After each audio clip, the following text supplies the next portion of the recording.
How goes it? Sunday, October 19th. It is 4:22 p.m. And yes, the Hokies are coming off of a much-needed bye week. Much-needed bye week after playing, 7 games in a row? And I am wearing, if you can see it, my Ryan Russillo hoodie. Shout out to Ryan Russillo, getting started at Barstool and after a legendary run over at the Ringer.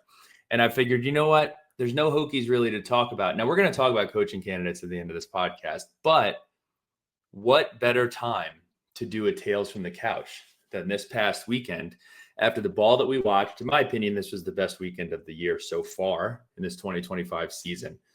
So many good games. If I could pick one nit with this day that we just went through, I felt like that 3:30 to 5:30 window games that started at that time was a little crowded.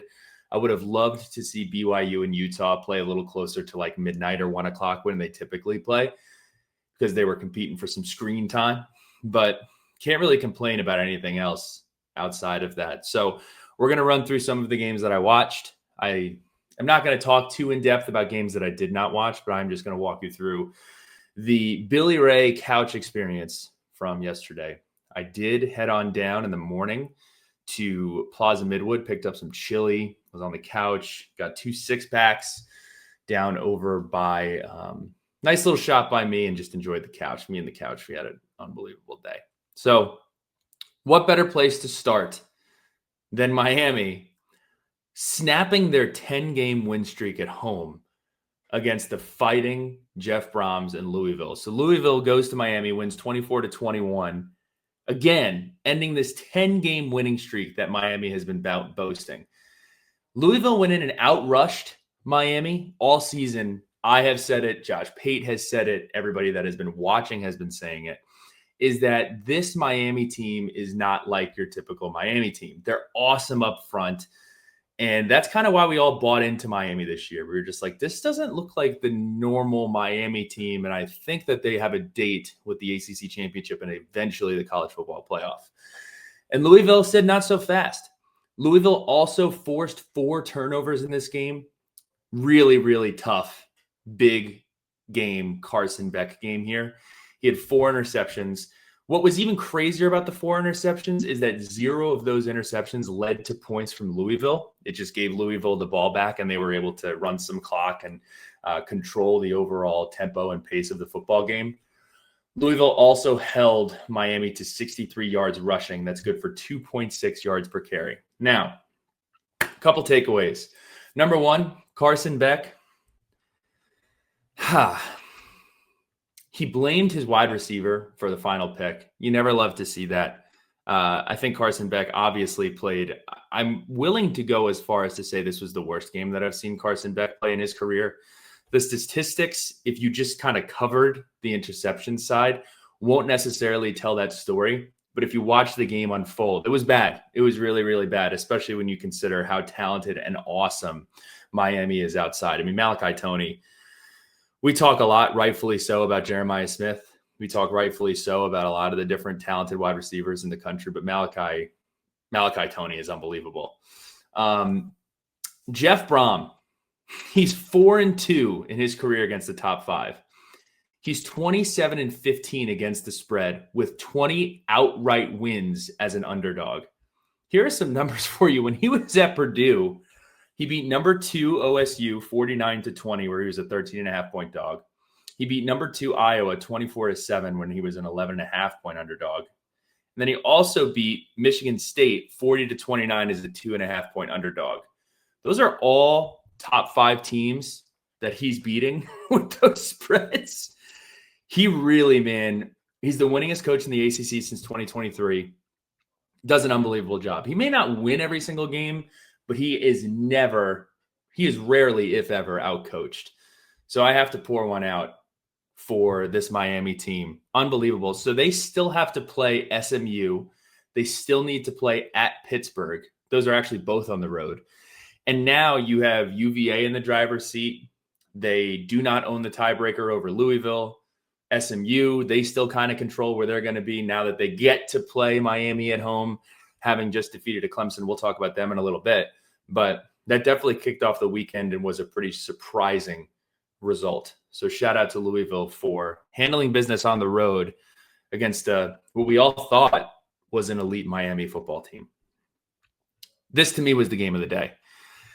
This to me was a playoff game.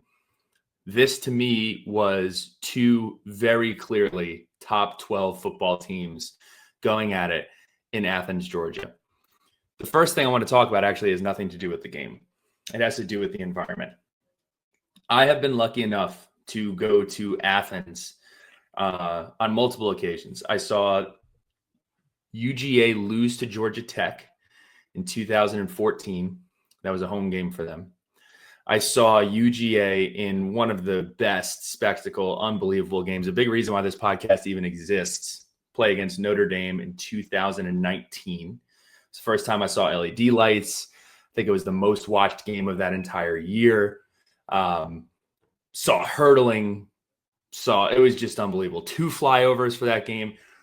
And then I also saw them lose to South Carolina a couple weeks later, Will Muschamp in his last year at South Carolina. My point is, ESPN did a great job kind of detailing and capturing the environment in Athens. If you have not been to Athens, Georgia for a football game, I cannot recommend it enough.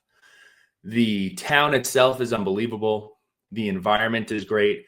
Now, I will say, a lot of people were talking about the loudness of Sanford Stadium. It's definitely not one of the louder stadiums that you're going to go to, but in terms of the environment, it's really, really great. I probably have it second behind LSU. So that's enough about Sanford and enough about Athens.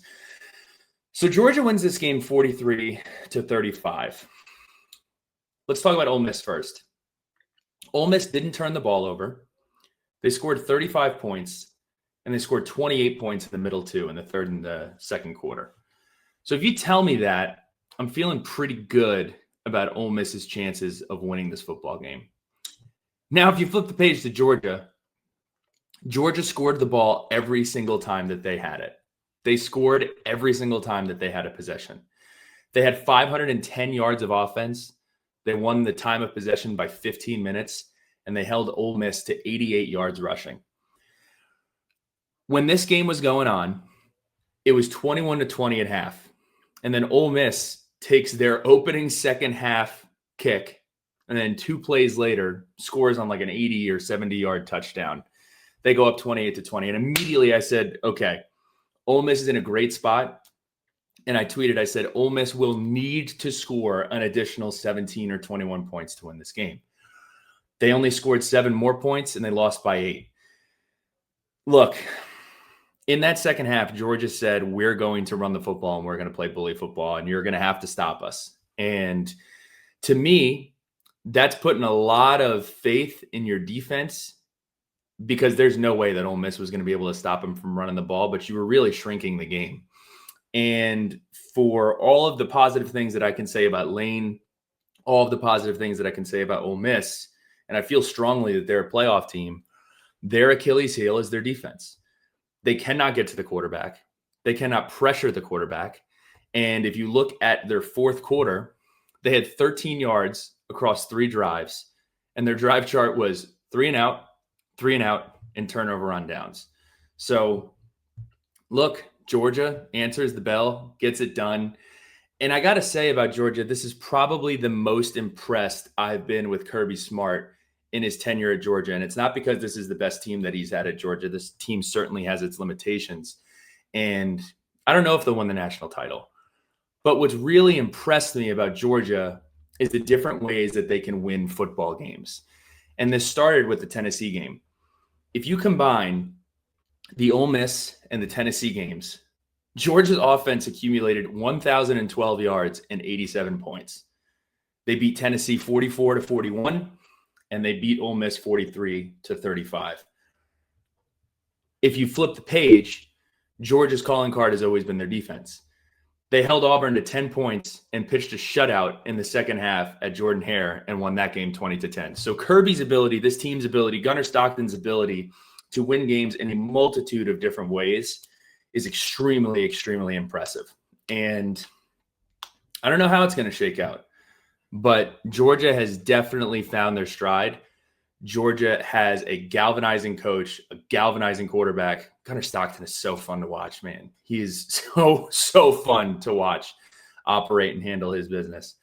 Shifting back to Ole Miss, look, to me, they're clearly a top 12 team with a fatal flaw being their lack of defensive ability. Their lack of to get anything out of their defense in the second half was so frustrating to watch.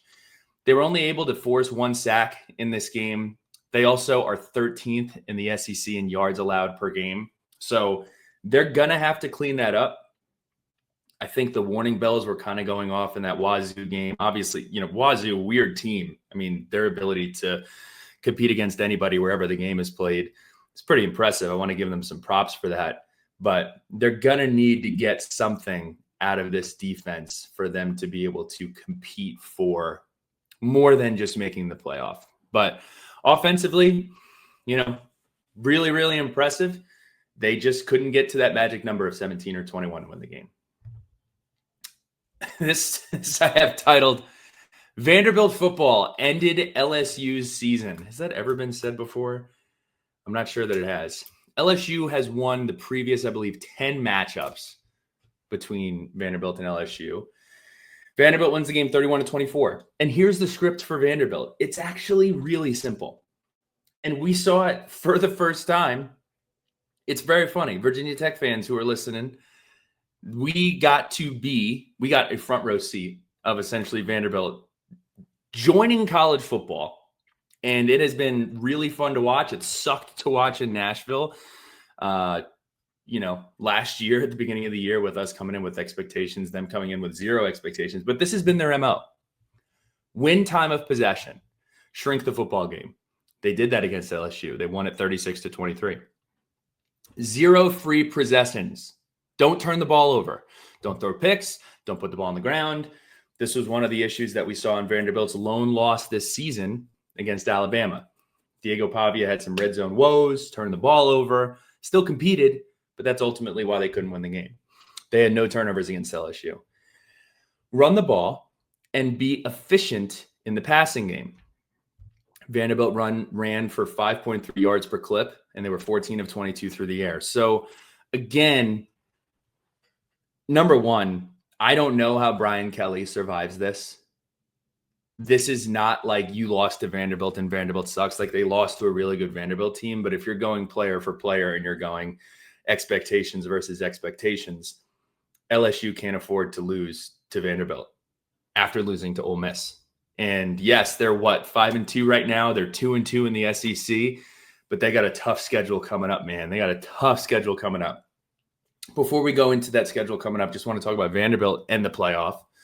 So Vanderbilt's remaining schedule, one of the more interesting games in all of college football next week is they play Missouri. I have a pretty strong feeling that one of Missouri or Vanderbilt are going to make the playoff. It's going to be fascinating to see which one of them it's going to be. College Game Day is going to be in Nashville next week for that game. And then after that, they play at Texas. I mean, if you've been paying attention to college football at all, Texas is at this point a name with a coach and a quarterback that both seem to have been extremely overrated coming into the season. Now, I've been an arch defender, but they don't scare me whatsoever. Then you play Auburn at home. You get a bye week. You play Kentucky, and you end the season at Tennessee. Not one of those games are unwinnable. You're probably favored in 1, 2, 3, 4 of them. You're probably favored in all of them. You're maybe not favored against Tennessee on the road. Missouri's probably a bit of a toss-up. We'll see. Not really sure. The AP is finally starting to be pretty generous to Vanderbilt, but Vegas has been pretty favorable to Vanderbilt. So we'll see how that works out. And then Diego Pavia, he hit the Heisman pose. Look, man, I have a hard time disagreeing with him. He's accounted for 19 touchdowns. He surpassed the 2,000 mark. I believe he's at 2,007 yards total passing and rushing on the season. And again, he just galvanizes these guys and gets these guys to win games. So I've been thrilled with this Vanderbilt team, and they've been fun to watch. Going back to Brian Kelly.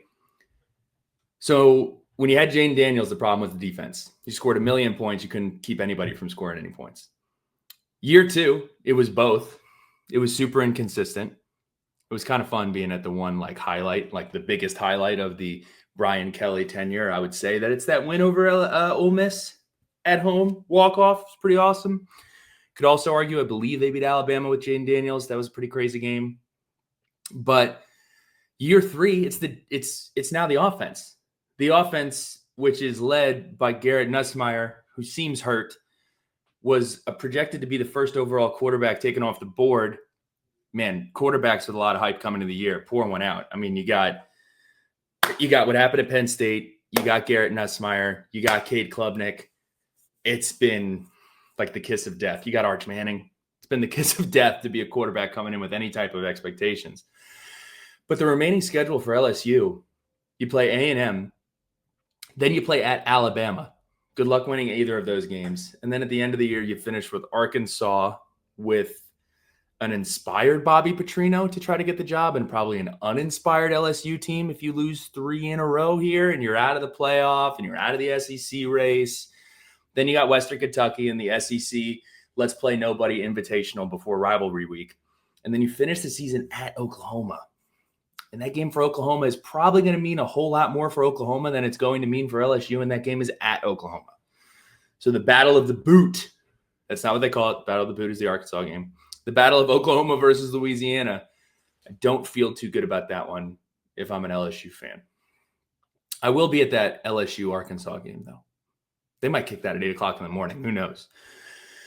So, of note, some other things that happened in this college football weekend.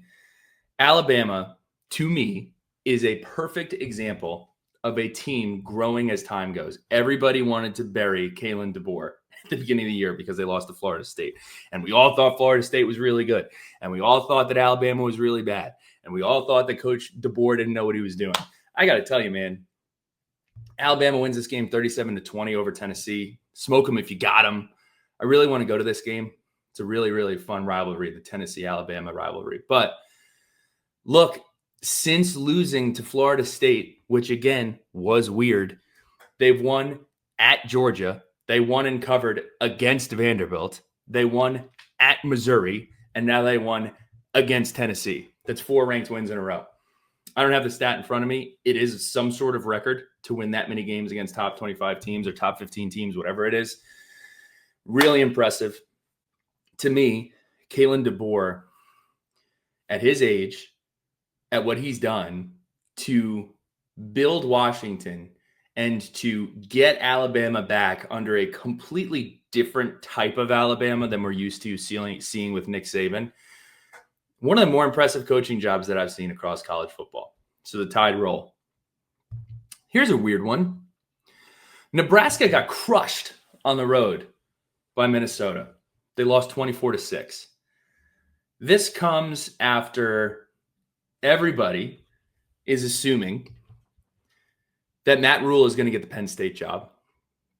This comes after Matt Rule talks about how much he loves Penn State in a press conference. By the way, just a quick aside, the psychoanalyzation of coaches being asked if they want to take a job and how they answer the question, I just would like to ask you what the proper answer is. Do you just go nonverbal? Do you not talk?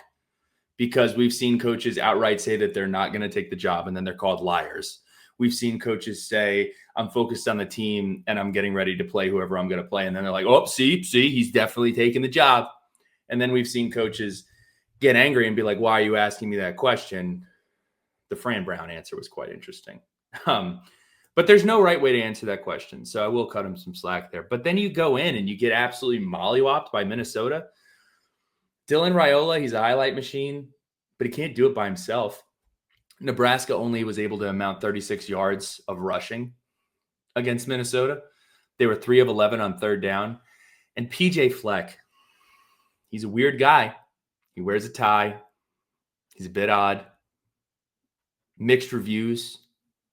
But as a football coach, the guy wins football games. You can't say anything about PJ Fleck, but he wins football games.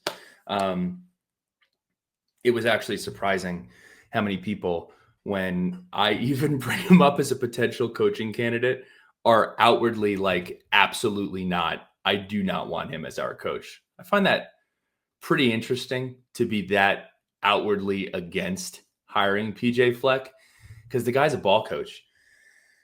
Penn State, you just paid $50 million to get rid of James Franklin. It seems like everybody wants to get Matt Rule. Just a heads up, Matt Rule is 17-14 at Nebraska. Not very good. Not what I would pay $50 million to sign up for. Not saying Matt Rule is not a good coach. I actually think Matt Rule is a very good coach. But if you're paying $50 million and that's what you're looking at, I don't know if I'd be very fired up about that. Here we go. We talk about him a lot on this podcast. It's a Virginia Tech podcast where we talk about college football in general because we love college football. But what would we be doing if we're not talking about UVA? And the only thing I have to say about UVA is props, man. Seriously, props. Like, they won over Washington 22-20. Let's start with the fan base. 56,048 people were in the stands. I did tweet. I said, hey, UVA props. Like, you guys showed up. And they made a huge difference. They made a huge difference in this game. The crowd for UVA had a 3-play sequence where they forced the same player to commit 3 penalties in 3 plays. False start, holding, and then an interception. Pretty incredible. And I have to tip my cap. Really, really well done. UVA this is a perfect example of a team finding a way to win. And UVA, for as long as I've been watching them, has been writing the book on finding ways to lose. UVA was out-possessioned. They were outgained. They were outrushed. They were more penalized, but held Wazoo to 3 of 12 on third down and caused 2 massive turnovers. And they win the game on a wild fair catch, non-fair catch, balls down on the 2 safety situation. I mean, this was looking awful for UVA. They're down 17-7 at halftime. Chandler Morris looks like he's hurt. Just the offense again, against Louisville, you're like, where is this high-powered offense that we've seen all year? And then they win the game against Louisville, find a way to win. They find a way to win against this Washington team again. So I'm incredibly impressed with UVA. And I would encourage everybody in Charlottesville, everybody that's a UVA fan, to continue going to the game. They're a fun team to watch. Fun team to watch. I saved this team in this game as the last one that I was going to talk about that I have written down here. I'm going to run through some of the other ones that I have listed, but I don't feel like this is being talked about enough because, look, nobody's talking about how good Ohio State is. Ohio State, look, you can gripe and say, look, Ohio State has played one out-of-conference team that's really good, or they're not even really good. It's Texas. But that's week 1, and I actually give them a lot of credit for coming out and winning that game. And they have just been beating the piss out of everybody every single week. They won this weekend 34-0 at Wisconsin.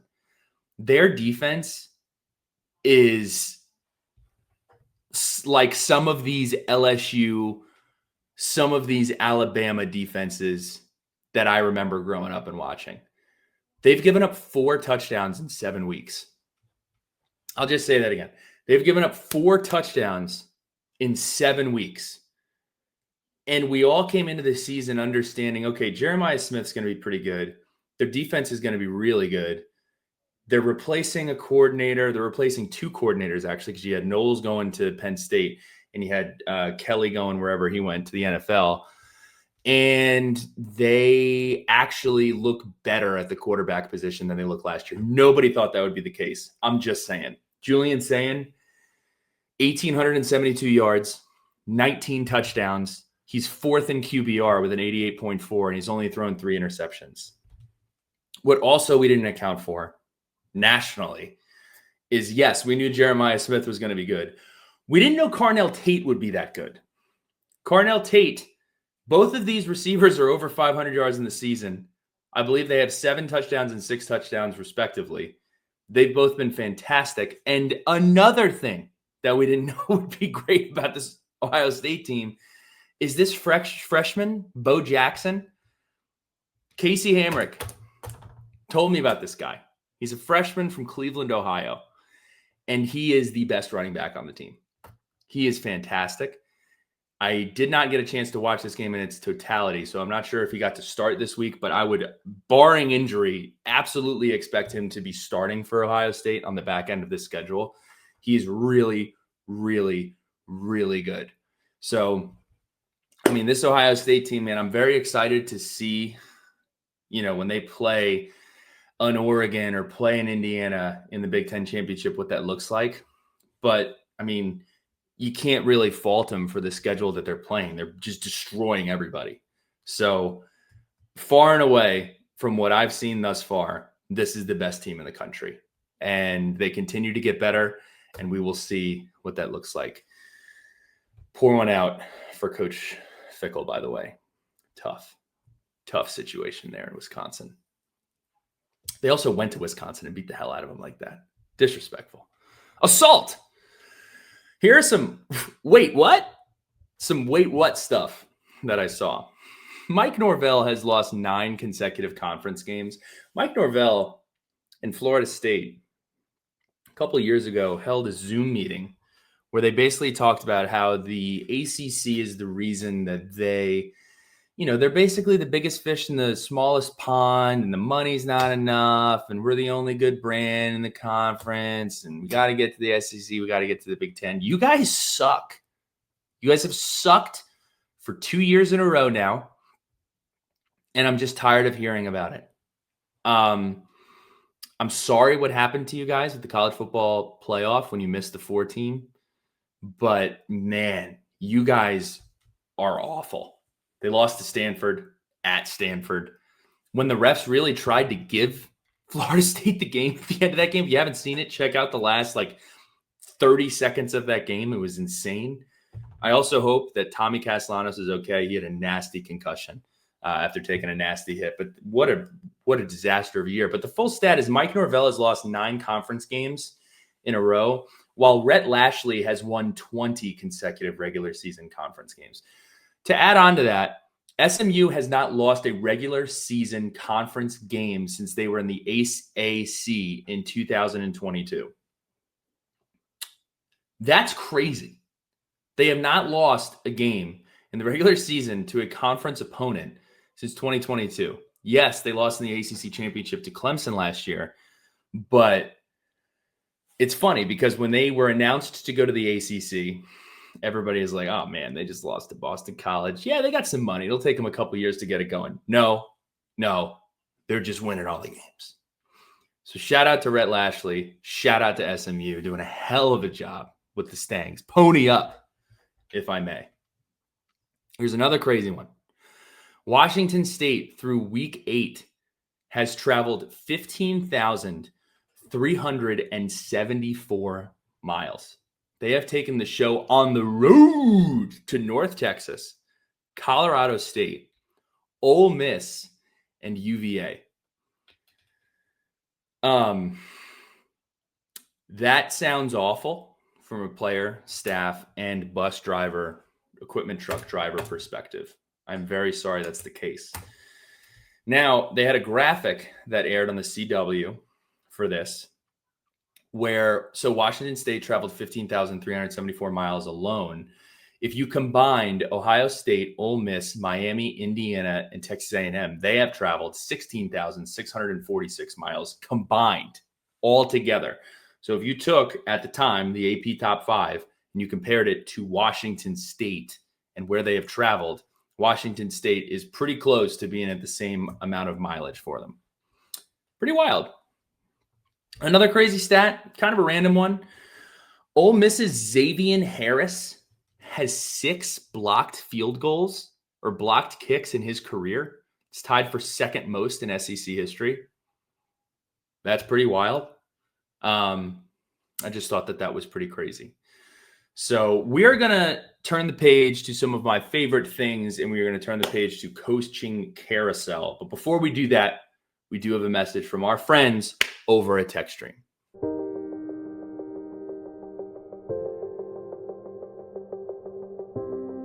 There is a workforce development issue, really a people problem. ranging anywhere from 600,000 to 900,000 open cybersecurity jobs in the United States alone. It doesn't matter how many grants you have, how much federal funding that you've been applied, people are just not there. We can't buy our way out of this problem. We approached the security problem a little bit differently. We centered on an investment model that allows our customers to build an asset in conjunction or collaboration with TechStream resources in order to provide a solution that lives with them. We're talking about the whole of state cybersecurity program. A state will select a technology generally outsourced to protect all agencies, municipalities, cities, and other institutions. But it's much broader than just the technology. We're talking about people, process, and technology, a three-legged stool that has to work in conjunction with each other. And we think that that is more of a co-managed, collaborative effort and not just an outsourced model where we're going to force technology on you. We like to create a concept of build them here and keep them here. Workforce development problem is going to be solved by taking students inside of the higher education institutions, training them for 2 years, putting them out into the workforce at either the state or at private sector inside the same state. Shout out to TechStream. Shout out to Mark. Shout out to Judd. Shout out to them. They do an amazing job and have been pivotal in some of the events that we've been doing over at Sons of Saturday. So a lot of love for those guys. Before I do shift over to some of these awards, I'm just going to browse some of these scores and give you some high-level thoughts. Texas A&M escaped Arkansas on the road. Bobby Petrino, tell you what, he hasn't gone full "this is my job" yet, but he's putting his foot forward. 45-42, A&M escapes. Interested to follow along with this Arkansas situation. Funny to note, too, that Dan Mullen actually went ahead and tweeted that he had 0.0 interest in that opening. He has not tweeted about the Hokies opening, though. Texas Tech, Arizona State. I wish I watched this game. I caught the very tail end of it. Texas Tech falls to Arizona State. Kenny Dillingham, man, I love that guy so much, and the job that he has done has been fantastic. He, in his post-game presser, was talking about how intensity of practice was one of the biggest reasons that they had this result. That's a huge win for Arizona State, for Sam Leavitt. Fans stormed the field. Pretty funny post-game interview. But shout out to Arizona State for getting that done. Oregon went to New Jersey, where I am from, and said, we're pissed. We are pissed. And they beat Rutgers 56-10.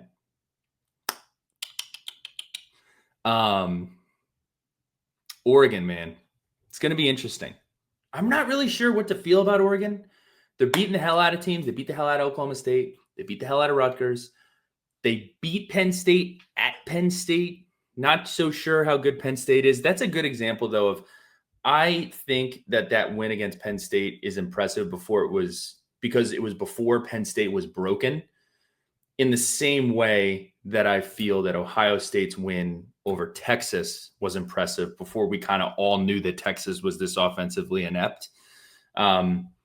So that's kind of the beauty of this 12-team playoff, 16-team playoff, whatever we're going to get this final iteration of, is teams are allowed to grow, teams are allowed to shift, teams are allowed to change. And I think we're seeing that out of teams like Oregon, out of teams like Georgia, out of teams like Alabama, and then the other way, out of teams like LSU, of teams like Clemson, right? Of teams like Florida State, where they didn't grow, they kind of shrunk or showed us who they really are. So that's interesting. Keep on going down the line. Georgia Tech beats Duke 27-18 in a weird football game. Georgia Tech, this was a huge game for them to win. It was probably going to be one of their biggest challenges in conference, if not their biggest challenge in conference. They had the rest of the way, and they found a way to get it done in Wallace Wade Stadium. The rest of their schedule goes. They have Syracuse at home, NC State on the road, Boston College on the road. Boston College sucks. Pittsburgh, which will be a fun game at the end of the year because Pittsburgh is definitely not who we thought they were. They're better. And then ends the season with Georgia. But that Georgia game, it matters to them. They're going to want to win the game. I think they can maybe win the game. I wouldn't bet on them to win it.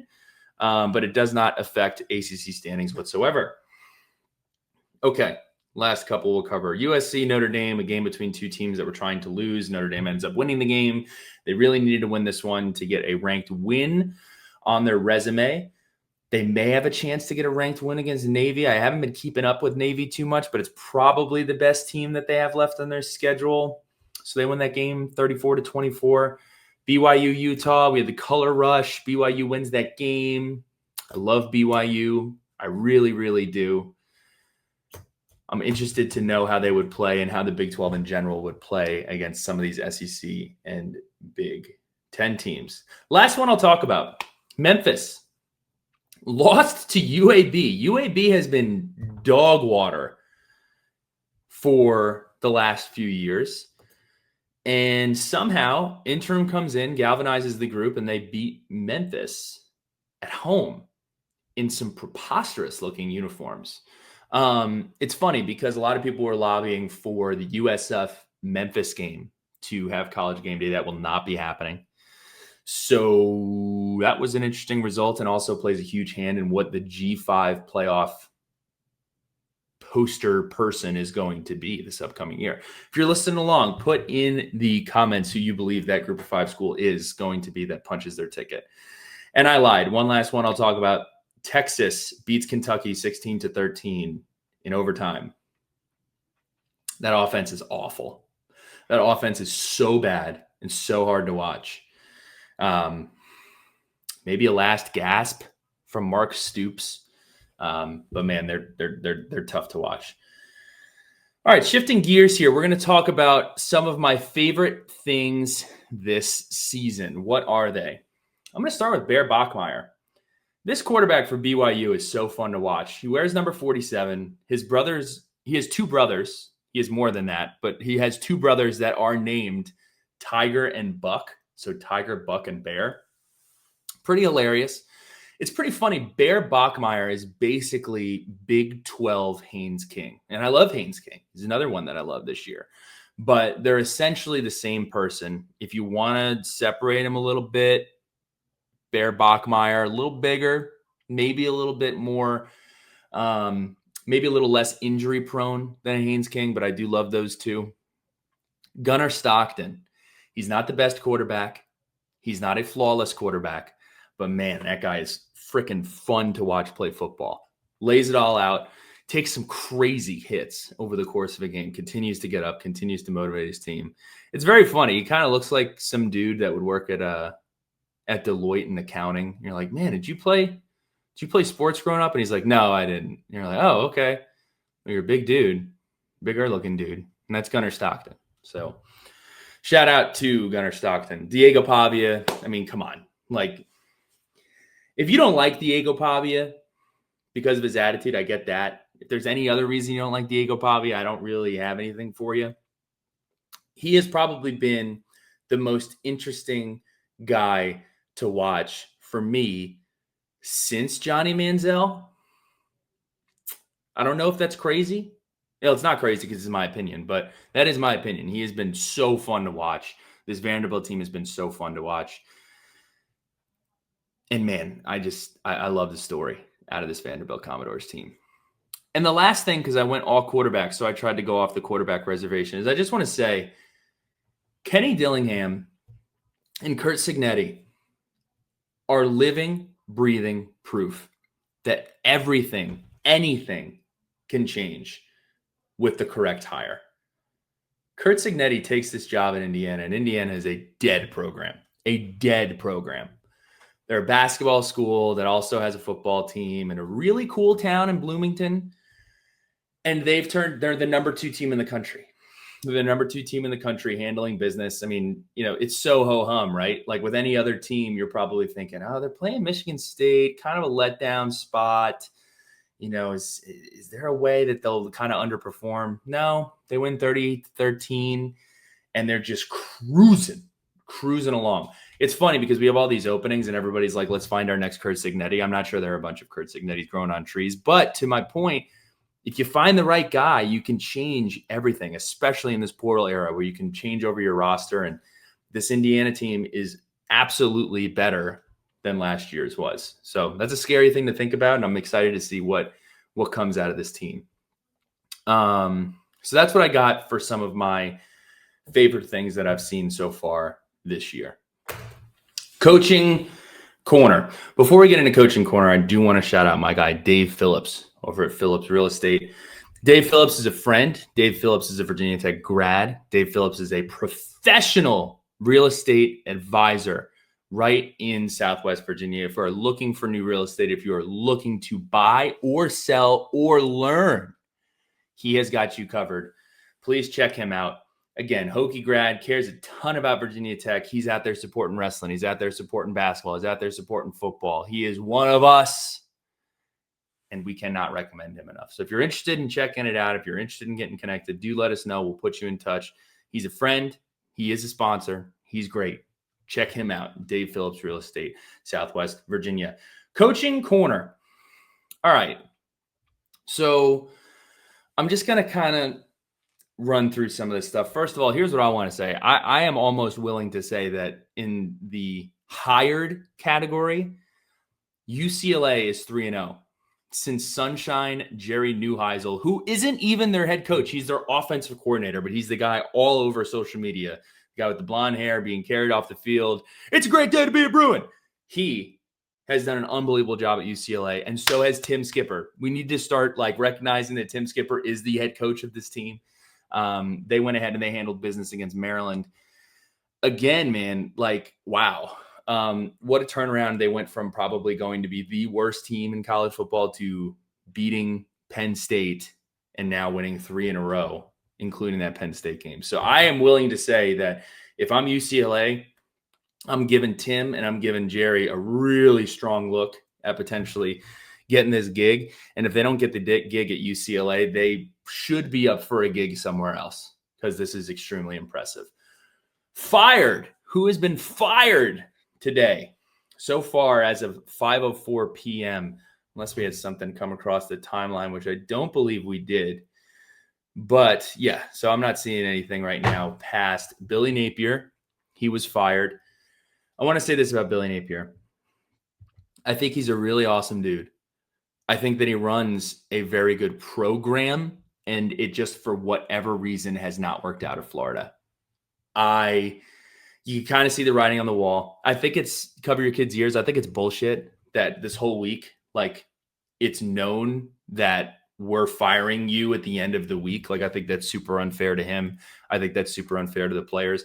Not that you're firing him, but that it's public information. That's just kind of the nature of the beast, though. That's kind of how it goes. So I thought that Jeff Lebby was going to make it overwhelmingly obvious that he was going to lose his job today or even after that football game when they almost won that game and literally snatched defeat from the jaws of victory last night. In position to kick a game-winning field goal, throw a pick to a 500-pound defensive lineman. Unbelievable. And then they boo Billy Napier coming off the field. So with all of that said, I do think that Billy Napier gets a job somewhere if he wants it. If not, would love to see him as a regular on the Josh Pate College Football Show. So we will see what happens there. Jay Norvell, Colorado State University, was also fired today. Don't have a lot of notes on that. So I'm categorizing this into 3 different categories for coaches that are not fired yet, but may or may not be fired by end of day today or at some point over the course of the season. So this first category is called It's So Over.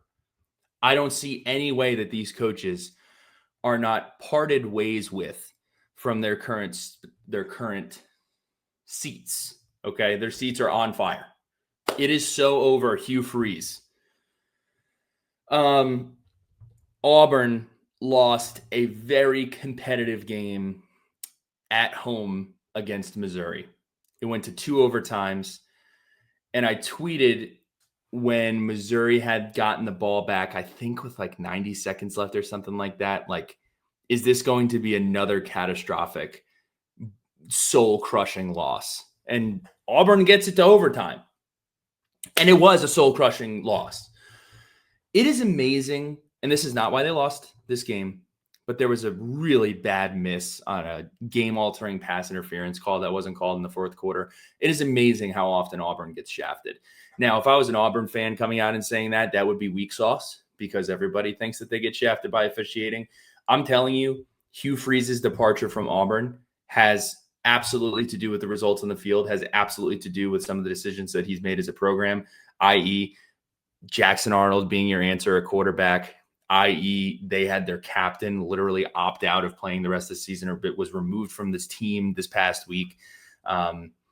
Just a lot of weird decisions, but also you can't write that book of Hugh Freeze's tenure without mentioning some of the times that they were absolutely killed by officiating just this year in that Oklahoma game, killed by officiating in that Georgia game. So that's a shame. I am kind of on an island with this, and it's not extremely defensible, so I'm not going to like lay out an entire. I think Hugh Freeze is good enough to be a coach in the Power Five, but it needs to end at Auburn, and it will. It will be ending here shortly. Luke Fickell, it is so over. I think Luke Fickell is a good example of, again, if you're writing the story of why Luke Fickell didn't work at Wisconsin, it's the decisions that he made and some of the things that went the way that they went under his guidance. Also, under that is the scheduling that he was forced to go through. Like, we're looking at some of these schedules and how uneven they are when we did away with divisions and we did away with intra-conference play, and some of these schedules just being so much more difficult than everybody else's. But it's been talked about a lot. But I'm looking at Wisconsin's schedule here. You're asking Wisconsin this year to play at Alabama, at Michigan, Ohio State, at Oregon, at Indiana. Like, they have to play all those games. And you can compare that with, like, and this isn't a shot at them, but you can compare that schedule to like Ohio State's schedule. You can compare that schedule to Indiana's schedule. You can compare that schedule. Like, there are too many teams that seem to play every awesome team, and there are too many teams that seem to play like one or two awesome teams in their own conference. It's just kind of BS. And it seems like the same teams are constantly getting shafted in that regard. I'm talking to you, Arkansas. You're constantly getting shafted by scheduling. It sucks. Florida, you're another one. Constantly shafted by scheduling. So, but it is over. Luke Fickell, Mike Norvell, it is over. You lost to Stanford. You have not won a conference game in 9 tries. Awful. So bad. We thought it was not over and it was beginning, and they might make the playoff when they beat Alabama. But ever since then, they've been just terrible. And they lose to Stanford. Most of you didn't see it because you went to sleep. I went to sleep too. And the ending was pretty crazy. They actually tried to give the game to Stanford at the end of the game. Or they tried to give the game to Florida State. Sorry. So, oh my goodness. Mike Norvell, it's over. This one pains me to say. The next one. For it's so over. It's Shane Beamer. Shane Beamer lost this week again. He falls to 3-4. We're going to talk about Shane Beamer in a little bit here, but it is not looking good for the Shane train. He fell to Oklahoma 26-7 at home. So I don't really know how any of those coaches kind of get back in the good graces. So we are now moving over to the it's over category, and you can make cases for both of these coaches to be on the list above. Brian Kelly at LSU. We just ran through the game. You're out of contention for the college football playoff, barring a miracle. You're out of contention for the SEC, barring a miracle. And we all knew coming into this year, this was the year. You have to get it done. You got an awesome quarterback. You seem to have figured out the defense on that side. You got senior leadership all over the field. Like, come on, man. Come on, man. Let's win some of these games. And you win a game over Clemson, which looks kind of like poo-poo right now because Clemson's not that good. And you've lost every other kind of big game. You lose to Ole Miss, you lose to Vanderbilt, and you still have a couple of difficult games that are coming down the track. So I don't know how that gets rectified. It's so over. Bill O'Brien. Bill O'Brien and the Fighting Boston College Eagles lost to UConn.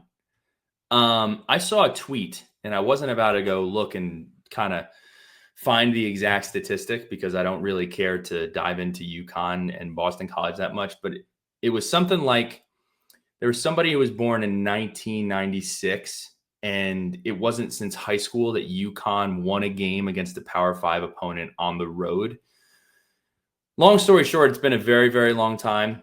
Connecticut beats Boston College. Not just beats them 38-23 in Chestnut Hill.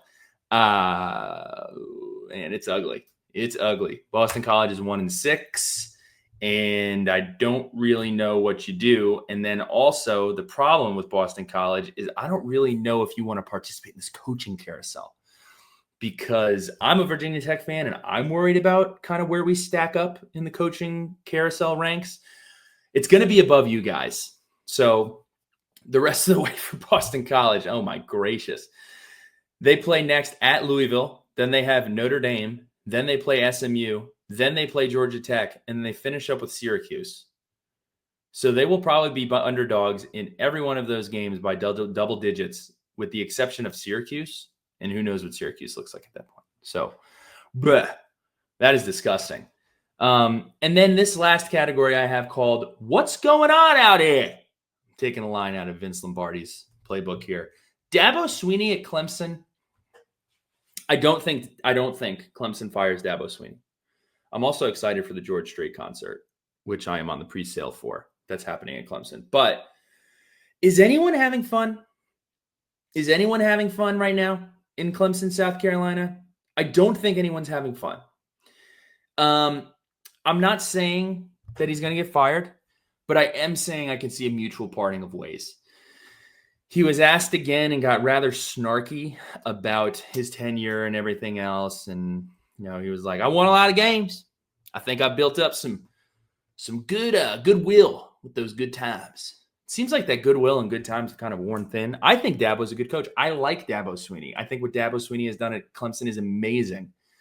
But following this loss to SMU, where you didn't really look super competitive, I don't really know how this story ends. This was kind of very similar to Brian Kelly. Now, obviously, again, he has a lot more goodwill than Brian Kelly has at LSU in Clemson. But this was kind of a year where you needed to show something. You got to show something, and they just haven't. Pete B put it perfectly. He said, Clemson is the perfect definition of mid. When they play a team that doesn't have a heartbeat, they blow them out. When they play a team that's good, they lose handedly. So they finished the season against Duke, Florida State, at Louisville, Furman, because they do the SEC, play nobody second to last week of the season, and then at South Carolina. So not really sure how that shakes out, but it doesn't seem like anybody's having that much fun. And then the last one for what's going on out here, Mark Stoops at Kentucky. It's very funny because we're about to talk about Virginia Tech coaching candidates. This entire weekend, we were inundated in our ats and mentions with Kentucky and South Carolina fans begging us to take their coaches. Mark Stoops, and what's interesting about Shane Beamer and Mark Stoops is they're both at places that it's very difficult to win at. And I would love to hear from South Carolina fans, like, what is your expectation for your coach and your program? Like, how many games should you be winning a year? What is your expectation versus be better than now? I mean, what would it be? And I agree with you. Like, it's gone very bad, especially with the expectations, which I think were a little bit inflated coming into the year, but I didn't anticipate it being this bad. I mean, good God. And then at Kentucky too, you're a basketball school. How good should you really be? Mark Stoops, I believe he has a couple 8-9 win seasons, but are you kind of reaching that point where you're kind of sick of it and you kind of want to move on? Almost like a Penn State light situation where it's like, yeah, you've kind of met expectations, but we're sick of you meeting expectations and not exceeding expectations. So that's where I'm at with those stops. Now, before we wrap it up, God, I've been talking for an hour. It's a long time. I want to talk about candidates for Virginia Tech. So let's talk about the two candidates. I think if you polled the fan base and you added these two candidates together, I think they would have a over 50% favorability between these two candidates. If you added their favorability together and you were like, is this your top candidate? I think over 50% of people, if you added those two numbers together, would say, yes, this is my top candidate. Number one is Dan Mullen. Dan Mullen, I've spoke about it at length, but Dan Mullen essentially was doing television for a while. I thought that he got a raw deal at Florida. I thought he did a tremendous job at Mississippi State, and then he went to UNLV and has done a good job up to this point. They lost 56-31 against Boise State. They were outscored 28-7 in the second half. So that happened. And then a little bit of a deeper dive, Shane Beamer. South Carolina lost 26-7 at home against Oklahoma. Again, it feels like this is over. South Carolina has lost the easiest 2 of their crazy 5-game stretch. They now have to play Alabama, at Ole Miss, and at Texas A&M. Shane got snarky when he was asked about this in his post-game press conference. He was asked about the offense. He was asked about the play calling. There's no way around it. This Mike Shula hire has been a disaster. A disaster. You look at coming into this season, the biggest question marks that were kind of espoused about South Carolina were, number one, how is this new offensive coordinator going to work with Lenora Sellers? The answer is poorly. The other question was, you guys really didn't do anything to go get any wide receiver talent out of the portal. So are you just counting on Nick Harbor being absolutely unbelievable and then like development? Like, is that going to work? The answer is no. South Carolina in the SEC is last in yards per game, last in rushing yards per game, last in points per game, and Lenora Sellers is 72nd in QBR. I don't know how this ends with Shane being the head coach at South Carolina at the end of the season. So my overall point is, if you guys, being Virginia Tech fans, are super jazzed about either one of these candidates, that's fine. I'm not going to try to like vehemently talk you out of Dan Mullen or vehemently talk you out of Shane Beamer. I certainly have my qualms and worries about doing that. But if you're going to give me those 2 candidates and then outwardly reject and throw up when I tell you we should hire James Franklin, like, I think that's crazy. We already talked about James Franklin, so I'm not going to do a deep dive on that one. If you tell me we can't hire Manny Diaz, but you tell me Dan Mullen is your top candidate, or you tell me Shane Beamer is your top candidate, like, drugs. Like, Manny Diaz, I was going back and forth with some folks because they were like, well, Manny Diaz didn't win at Miami. Actually, he went 21-15 at Miami and was building towards that 3rd season. In that 3rd season, he had De'Aaron King, who got hurt 3 games in. When De'Aaron King got hurt, they moved to Tyler Van Dyke. Tyler Van Dyke, not necessarily a world beater, by the way. And then Tyler Van Dyke led Miami team, goes ahead and beats 2 top 20 teams. So that argument is pretty wild. But what's even wilder about it is he didn't win at Miami. Well, he's currently winning at Duke right now. So you're mad about a questionable tenure at Miami, goes to Penn State, does an unbelievable job as their DC, then goes to Duke and wins 9 games last year at Duke. And granted, he's had a little bit of a rocky start, but you saw him. He schemed it up against Georgia Tech, and they're right in there to win that game. So I absolutely would hire Manny Diaz. I would hire him tomorrow. Bob Chesney, this one just drives me crazy. The amount of pushback that we receive about Bob Chesney. Bob Chesney is the head coach at JMU. Let's talk about Bob Chesney for a second. Wow, real quick. Sources tell Pete Nakos momentum continues to build from Florida State decision makers. It's so funny they call them Florida State decision makers. To move on from Mike Norvell. The all-in cost to fire Norvell and his staff and make the next hire is in the $100 million range. This is just preposterous. Anyway, back to Bob Chesney, who's at JMU. He has won everywhere that he has been. 23-9 at Salve Regina. Shout out to Newport, Rhode Island. 44-16 at Assumption. Shout out to Worcester, Mass. Is where I believe that is. 44-21 at Holy Cross. Shout out to Bill Simmons. And then 15-5 at JMU. He also just beat ODU 63-27 and outscored ODU 35-0 in the second half. So the amount of overall pushback that I get for some other candidates, and then you're like, but dude, I love Dan Mullen. I love Shane Beamer. It's just like, come on, man. Like, I think that this weekend, given the results, this is where we're trending. I think we are trending very quickly to a world where James Franklin is the next head coach at South Carolina and Shane Beamer is the next head coach at Virginia Tech.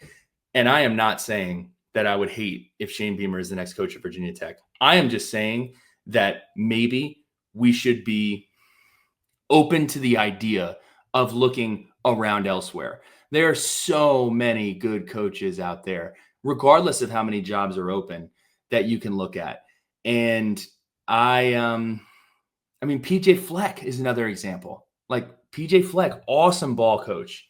Pat Fitzgerald, awesome ball coach, hasn't been around that long. So look, that's really my only pushback is if we're going to be existing in this world where there are so many moving parts and there are so many candidates available, and you immediately laugh at the idea of hiring James Franklin. You immediately dismiss the idea of hiring Manny Diaz. You immediately say that's so little time to hire Bob Chesney. Like, I would love to know on what grounds you're telling me that Dan Mullen is a 50 times better candidate because he's having a good year at UNLV and he was on TV for the last 3 years, that impresses you 15 times more than what Bob Chesney is doing at JMU or what Manny Diaz is doing at Duke. It's not necessarily how you're stack ranking your candidates. It's how you're reacting to candidates being positioned while also telling me who your top candidate is. It's preposterous to me. So as of October 19th at 5:24 p.m., here are my top 4 candidates in no particular order. It is Bob Chesney. It is James Franklin. It is Manny Diaz. And it is Dan Mullen. Those are my 4. That can change tomorrow. But in terms of what I think is remotely realistic, I think James Franklin's probably the biggest happy ears situation that I'm probably providing right now. But Manny Diaz, man, like, why wouldn't he come to Virginia Tech? It's easier to win at Virginia Tech than it is at Duke. So I'm just asking everybody to think outside the box. That's really all I'm asking. We've been talking for an hour and 2 minutes. If you're still listening right now, please put in the comments your top 3 to 5 candidates, regardless of where you are a fan. If you're a South Carolina fan and you think that job's going to be coming open, if you're a Florida fan, if you're a Virginia Tech fan, tell me what school you're rooting for. Tell me who your top 3 candidates are. And I'd love to see what you guys have to say about it. With that, Virginia Tech opened as, I believe, 3-point favorites against Cal, who we play this weekend on Friday. I will be there. I'm looking forward to it. This is the Willie Kranick game. He's coming down with Patrick DeCrissi, my 2 New Jersey buddies, if you guys are aware. Appreciate all the following. Appreciate all the engagement. Please like, please subscribe. It does help us a ton. And thank you for listening to me recap what was an awesome weekend of college football.